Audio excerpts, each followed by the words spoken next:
This is Campus News, reporting the top stories from colleges and universities. Next on Campus News, watch as students run for a cause and eat sweet treats. Get an inside look at the difficulties of changing a sport in the middle of your college career. Brewing beverages, see how MSUM students are taking a booming industry to the classroom. But first, students, parents, and teachers take to the streets of Fargo to advocate for gun control. Good morning and welcome to Campus News. I'm Benjamin Reiki. And I'm Hannah Norton. After the high school mass shooting in Parkland, Florida, college and high school students joined Moms Demand Action across the nation to march for our lives. The national movement asks for common sense gun legislation on assault rifles. Mayor Joe Vick talks to students and organizers in Fargo to find out what they hope to accomplish. What do we want? Gun control! When do we want it? Now! What do we want? Gun control!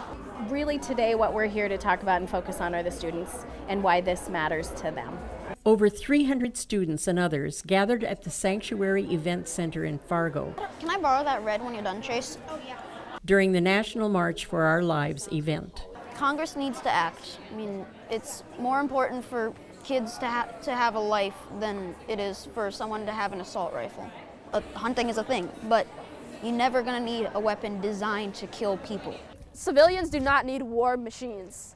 19 students a day, kids or teenagers, are either killed or injured by guns. 19 every single day in the United States. Do we really need to go to a point where we have professional SWAT and professional, highly trained military in our schools to protect our children? Or can we start talking about having some gun laws? I am a student and this could happen to me, this could happen to my sister, and I would hate to have anything happen to me or her or any of my teachers or peers. Not just their school alone, but I don't want them to go to the movie theater and to have to worry about that. I don't want them to go to a concert and to be worried. I want to help be that voice of change so that they can live safely. The biggest problems in America is that we have too many guns in circulation. This should have stopped a long time ago. This should have never even happened. We should have stopped this with Columbine. We should have stopped this with Red Lake. We should have stopped this. Every time there's another shooting, I'm sad, and then I'm mad, and then I know that I need to continue to mobilize and engage. With photographers Katie Mulcrone and Robin Rohde, Mary Jo Vick, Campus News. More than 800 marches occurred around the world, and local organizers stress this is only the beginning. Residents of North Dakota got a chance to meet one of our country's leaders when Vice President Mike Pence visited Fargo. I talked with college students who came out to show their support for the VP. A crowd of people eagerly waited outside the Delta Marriott in Fargo, North Dakota for a chance to see Vice President Mike Pence.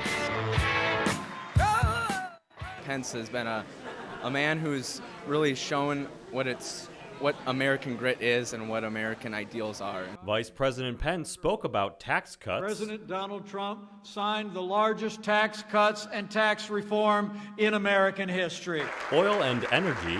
The president promised to unleash American energy, North Dakota's lifeblood. And North Dakota Senator Heidi Heitkamp. Heidi Heitkamp hasn't been putting North Dakota first. And I don't know about the rest of you, but I think the people of North Dakota deserve better.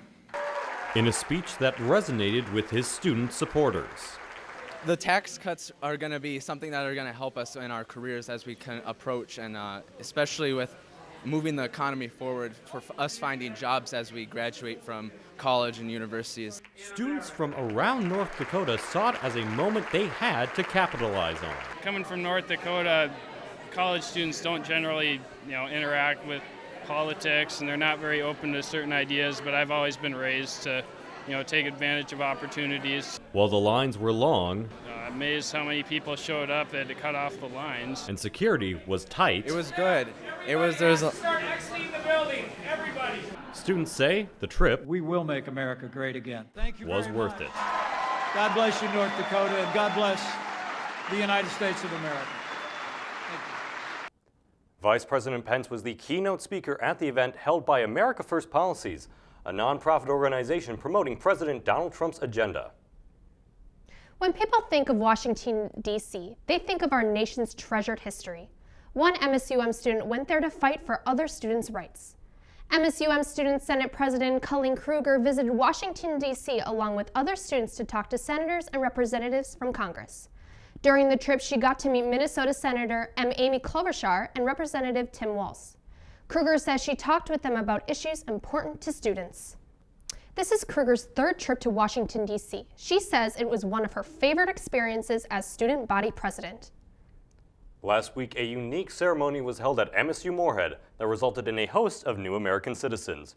Reporter Aaron Simmons has the story. Local citizens who may have lived in the area for over 20 years are finally getting their chance to obtain American citizenship here on the campus of MSU Moorhead. I'm so happy, I'm excited. I'm going to cry, but I'm not going to cry. About 100 people from 24 different countries attended their naturalization ceremony at the satellite meeting of the U.S. District Court of Minnesota. That I am so proud of it, that I am U.S. citizen right now, and I work so hard, and I'm happy for that. To obtain citizenship, those in attendance had to apply for a green card, pass a citizenship test, and take an oath to pledge their American allegiance. But this is a very major achievement for me. I got what I deserved to get it today, so I'm happy. What culminated in the ballroom at Comstock Memorial Union was the finale to a year-long process to become an American citizen. My mom is here, my dad is here, they are USA citizens, and I just love it. With photographer Katie Mulcrone, Aaron Simmons, Campus News. The Office of U.S. Citizenship and Immigration in St. Paul presided at MSU Moorhead ceremony. The office performs about 100 naturalization ceremonies throughout the year. NDSU's 9th Annual Innovation Challenge is a competition for students to showcase their ideas in front of judges and community leaders. Reporter Shay Dolly brings us to NDSU's Memorial Union to give us a closer look at these students' innovative ideas. Hundreds of community members came to NDSU's Memorial Union to watch student innovators present their creative ideas. One presenter that caught the eyes of many was Srini Joshi for his research in diabetic treatment. Diabetes is an epidemic problem, so every 6 seconds one person dies due to diabetes. Joshi believes that stem cells are the key for a one-time treatment. We are unlocking the potential of our own body stem cells to treat the complications which are due to diabetes. Joshi says his research could have life-saving effects. So now we have a future of medicine. So use your own stem cells to treat diabetic complications. Some students, like innovator Ruben Tiparach, are taking their interest into the virtual world. The big game changer of virtual reality is that once you're in the game, you're no longer in this world. I mean, you're completely immersed in it. It's like being dunked into a tank of water with an aquarium in it, but without the water. Tiparach's work mostly involves video games. You can totally get lost within the world, within the story, within the characters. But this technology does more than just entertain. They actually use VR games to help cure post-traumatic stress in some cases, where they help soldiers relive their moments of battle. So it is a really powerful tool mentally in order to help you work through certain parts of your life. Both Joshi and Tiparach hope to take their innovations beyond this challenge and implement them into the professional world. With photographer Anthony Frigen, Shay Dolly, Campus News. Cash prizes are awarded to winners in each track, and the first place prize is $5,000. An international research team led by a University of Minnesota professor has discovered a new star. Scientists have nicknamed it Icarus, after the Greek mythological character whose wings melted when he flew too close to the sun. Normally, the blue supergiant would not be able to be seen by normal telescopes, but thanks to a cosmic phenomenon called gravitational lensing, Icarus was magnified enough to be seen. U of M physics and astronomy professor Patrick Kelly says the star is at least 100 times farther away than the farthest individual star that can be seen. As breweries continue popping up in the Fargo-Moorhead area, one MSUM professor decided to take the craft of making beer to the classroom. Sarah Erickson takes us inside the lab to see how students are mastering their craft. When you walk into this biology class, most students have mixed opinions. Yeah, they're like, I didn't even know that was a thing on campus. And they're like, what department is that in? And who teaches it? And how can I get signed up is kind of a lot of how it goes. With the help of Professor Brish, students are brewing up a unique set of skills. Just by this idea of brewing or learning how to brew, that we hope that's tantalizing to get people to really learn a lot of science without thinking that they're doing science. I taught this course as a topics course a number of years ago, and in one of my evals, somebody said, I hate science, I hate science, I love this class. Halfway through the class, I realized I loved science. Instead of chapter outlines, these students spend most of their time experimenting with different styles of brewing and beer. I like getting down into the dirty with all of it. I'm a very hands-on person. So like just making all the different mashes, being able to try everything, being able to like taste it. To respect MSUM's dry campus policy, the class does not brew the final product. Everyone is like, oh, so you get to like drink beer in class all day, basically. I'm like, well, no, not exactly. The brewing process requires attention to details like temperature, time, and constant stirring. It's getting a little sweet. Even though they don't taste the final brew, they can use these skills to become brewmasters at home. With photographer Branson Reeser, Sarah Erickson, Campus News. Throughout the semester, students have learned to brew over 30 different styles of beer. A Kansas State University researcher is trying to prevent the spread of a virus found in pigs before it reaches the United States. Assistant Professor of Diagnostic Medicine and Pathobiology Megan Niederwarder found that African swine fever can survive in simulated feed shipment across the Pacific. African swine fever virus has spread through Eastern Europe and Russia since 2007, but has not been found in the U.S. yet. Researchers say if the virus ever reached the U.S., it could cause almost $17 billion in economic losses to the swine industry. NDSU invited some fuzzy friends to their campus to help students stay focused and cope with stress. Reporter Yarvo Brown brings the story from these four-legged therapists. This room of laughter and smiles is the result of some four-legged mammals, better known as man's best friend. 3 of these therapy dogs were brought to NDSU to help students get their minds right. These who brought in the dogs were just great to converse with and take your mind off of school a little bit. And you know, I've got a quiz tomorrow that I haven't really thought as much about, and I feel perfectly calm going into it. Some students were surprised to see the therapy dogs because they thought the session was just a presentation. I didn't actually see them until the end, and they were like, oh yeah, you guys are the therapy dogs, and I was like, what? It really is heartwarming to watch the patients and students relax and feel better when you come to visit them. Just seeing smiles is really rewarding. The ladies of the group say even though the dogs are their personal pets, they are licensed and will create a safe environment for anyone that wants the stress-relieving experience. It's important in this day and age where so many people are trying to pass their dogs and other animals off as therapy dogs, that to know that we have been evaluated and we are a safe team. A team that just wants to improve health, one dog at a time. Yarvo Brown, Campus News. Members of therapy pet partners say that it is best to always ask before petting their dogs because every dog reacts differently when being touched. Students at Concordia College in Moorhead have put a sweet twist on exercising, and it's all for a good cause. Reporter Ben Blanchard brings us to Concordia's Olson Forum for some tasty treats. To many, going for a run is less than exciting, but some Concordia students added a good cause and a baked reward to sweeten the deal. Student organizers held a mile-long donut fun run to promote fitness and benefit a local nonprofit. We partnered up with the service committee of CEC, and we decided to do this fun run. It's Women's History Month, like women's empowerment, and give $3 for every person who participates in the fun run and $3 for every donut eaten to the YWCA. As you can see, spring has sprung in the FM area. The fun run was originally going to be held outside, however, the only option was to use this already crowded track. So we decided to do it around the track. and do 8 laps, 1 mile, and have people kind of just stay in here instead of being outside and cold and all that like nasty stuff. Concordia student Mason Griefy participated in the run. I think the more things you can get involved in, the better. Obviously, without overextending yourself. As a college student, that might be hard sometimes without the time you have. This year's fun run had an unprecedented turnout.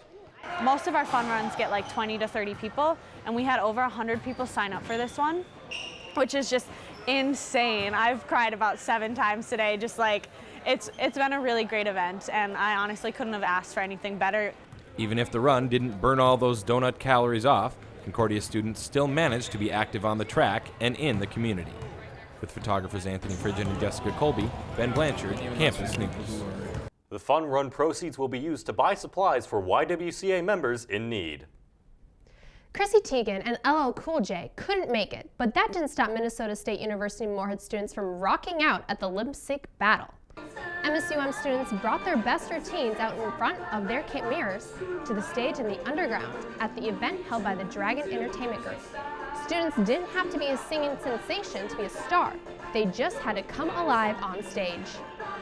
And everyone was encouraging. Yeah, definitely. So, just helps you get out of your shell. It was fun. Yeah, like we were asked to go again, kind of.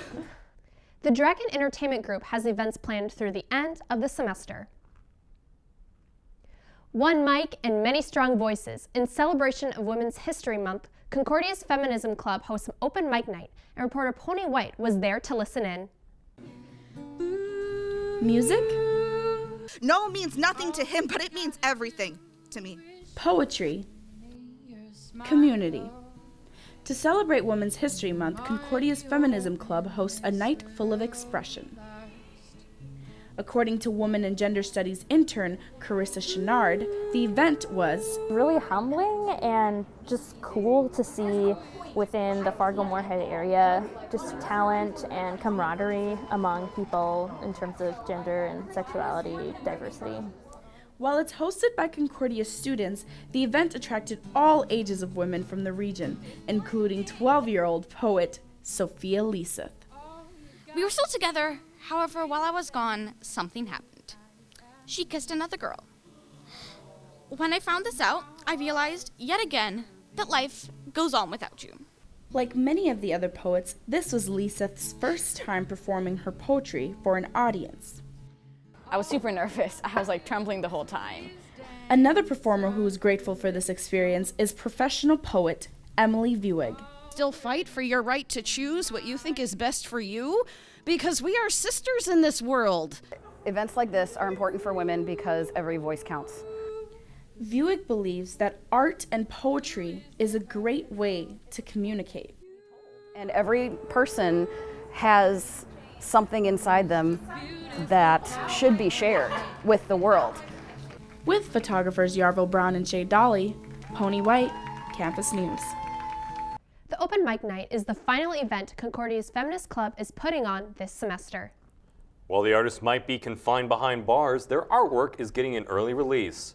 Fresno State's Graduate Art Studios is putting projects created by men incarcerated at a California state prison on display as part of Art Hop. Several academic departments and Project Rebound got together to showcase the artwork.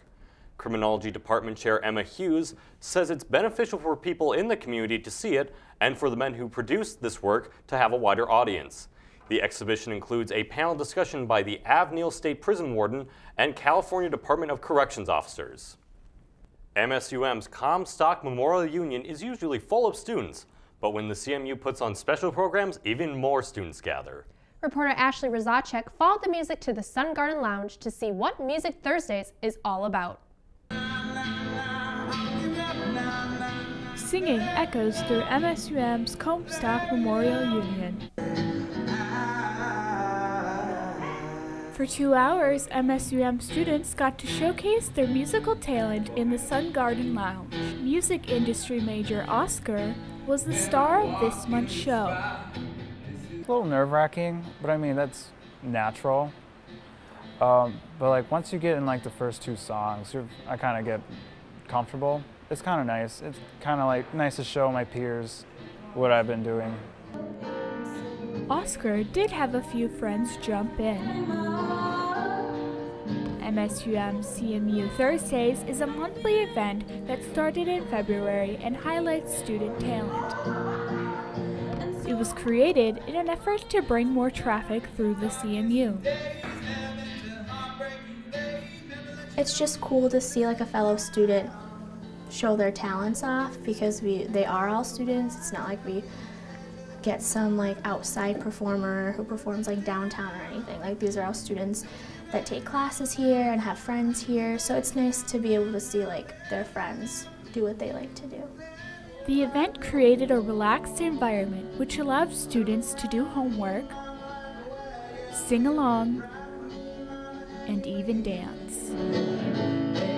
With photographer Polina Glowacki, Ashler Izacek, Campus News.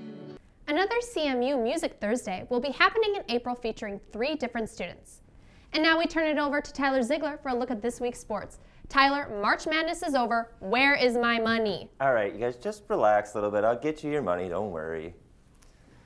It may not seem like it on some days, but summer is on its way. That may give more of us some motivation to hit the gym. But the Wellness Center at MSUM is giving students an extra reason to burn calories while also taking a trip down memory lane. Here's our story from reporter Hannah Norton. MSU Moorhead hosted its first ever Fit Fest that brought in students to compete, burn calories, have fun, and win with a unique throwback theme. We decided to bring back all of the high school fitness testing that you did when you were younger and that you hated, but now you get to win $1,100 in prizes for it. Hydro flasks, gift cards, Nike bags, an Apple Watch, and Beats headphones seem to be the trick to get students to participate. You know, when you're younger, you're like required to do it, and now that we're giving you an incentive, I think it adds fuel to the fire. Squats, push-ups, deadlifts were all part of the fun. People like either are really hyped about it or really not seem interested. So it's probably the people who took gym classes in high school as electives versus people who didn't, you know. But not all events were old high school blasts from the past. And one of the events at Fit Fest is the sport known as fencing.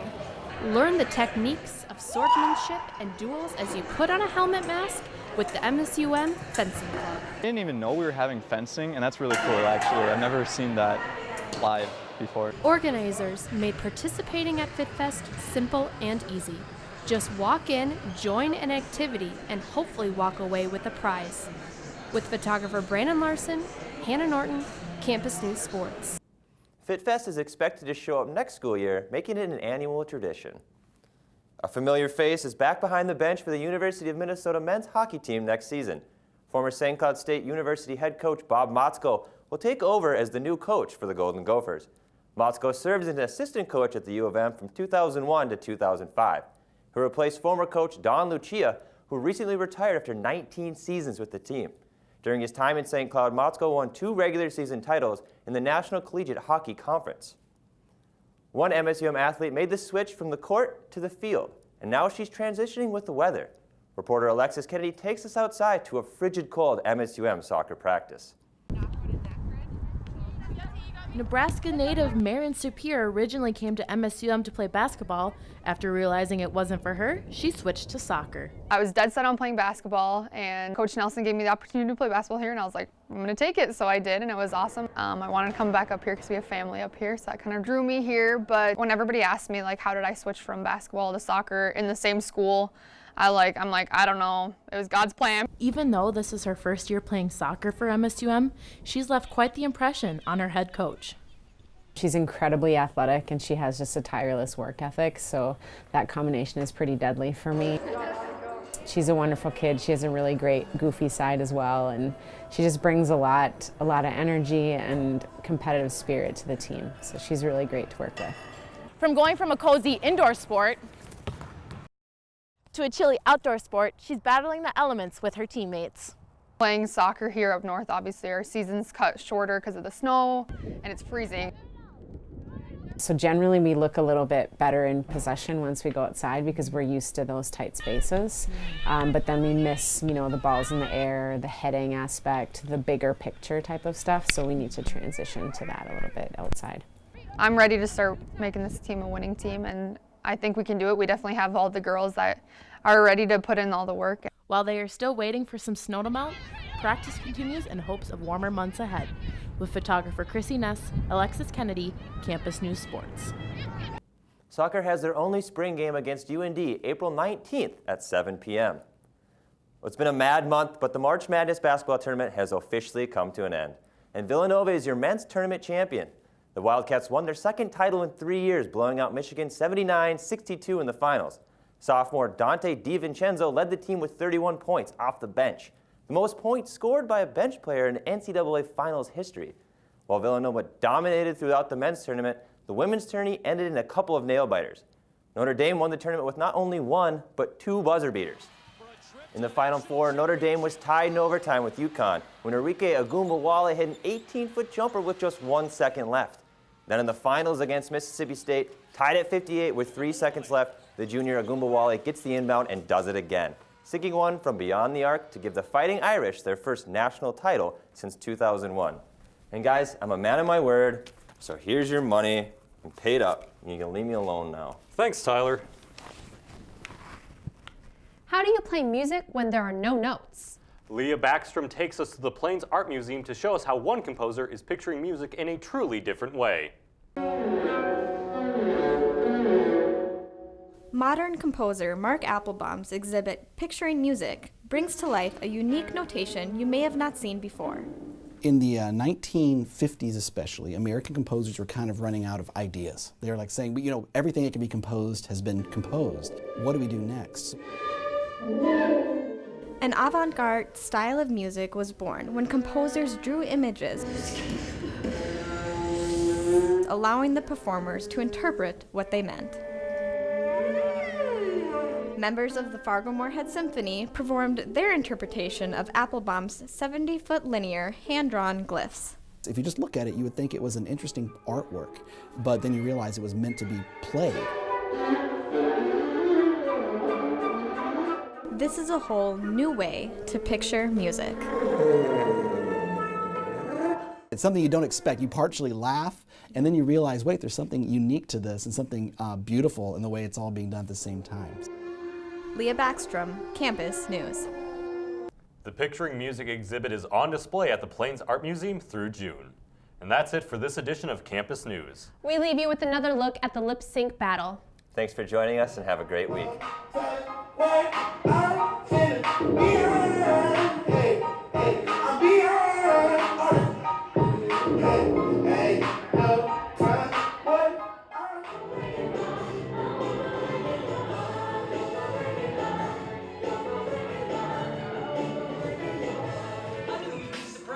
That I may not be alive, but I sure as hell ain't dead inside. What's with the shawty? I ain't wishing you harm. You see, I try to hold your hand, but I'm missing it all.